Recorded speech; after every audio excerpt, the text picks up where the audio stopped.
வணக்கம். இரவு நேர பிரதான செய்திகளினூடாக நர்மதா சிறையில். முதலில் தலைப்புச் செய்திகள். பிரதமர் கரணி அமரசூரிய நாளை இந்தியா விஜயம். அஸ்வசம பயனாளிகளுக்கு மகிழ்ச்சி செய்தி. மரக்கறி விலை வீழ்ச்சியால் விவசாயிகள் பாதிப்பு. கமாஸ் உறுதிமொழிகளை மீறியதா, மீண்டும் போர் மூளுமா? இனி விரிவான செய்திகள். பிரதமர் கரணி அமரசூரிய உத்தியோகபூர்வ விஜயம் மேற்கொண்டு நாளை இந்தியாவிற்கு பயணமாக உள்ளார். குறித்த விஜயத்தின் போது பிரதமர் கரணி அமரசூரிய இந்திய பிரதமர் நரேந்திர மோடி மற்றும் உயர்மட்ட குழுவினருடன் கலந்துரையாடல்களில் ஈடுபட உள்ளார்.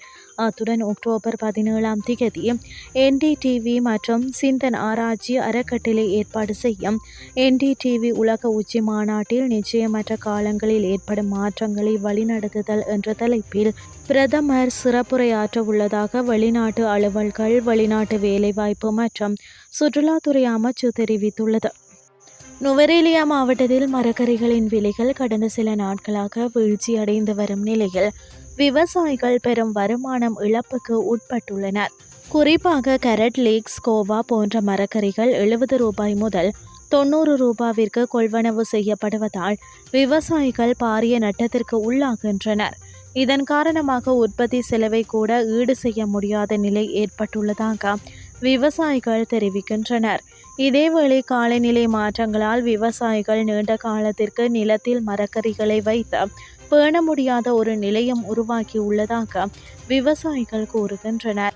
குறிப்பாக விவசாய நடவடிக்கையின் போது கேரட், லீக்ஸ், கோவா போன்றவை 3 மாதத்திற்கு மேல் வைத்து பேண முடியாத ஒரு நிலை காணப்படுகிறது.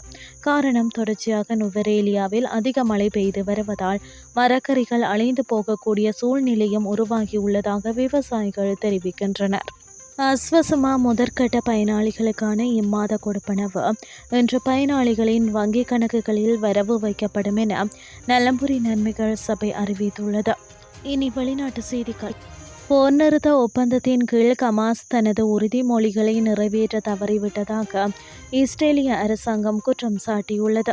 மேலும் இது தீர்க்கப்படாவிட்டால் காசாவிற்கு வழங்கப்படும் உதவிகளில் பின்னடைவுகள் ஏற்படலாம் என இஸ்ரேல் அச்சுறுத்தியுள்ளது. எனினும் உலக அரசியல் விமர்சகர்களின் கருத்துக்களின்படி இன்னும் ஒரு போர் ஏற்பட வாய்ப்பில்லை எனவும் ஜனநாயக போராட்டங்கள் ஊடாக தீர்வுகளை நோக்கி நகர வாய்ப்புள்ளதாகவும் குறிப்பிடுகின்றனர்.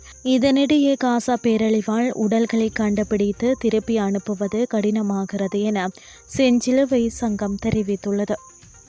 இத்துடன் செய்திகள் யாவும் நிறைவடைகின்றது. அடுத்த காலை 8:30 எதிர்பாருங்கள். நன்றி.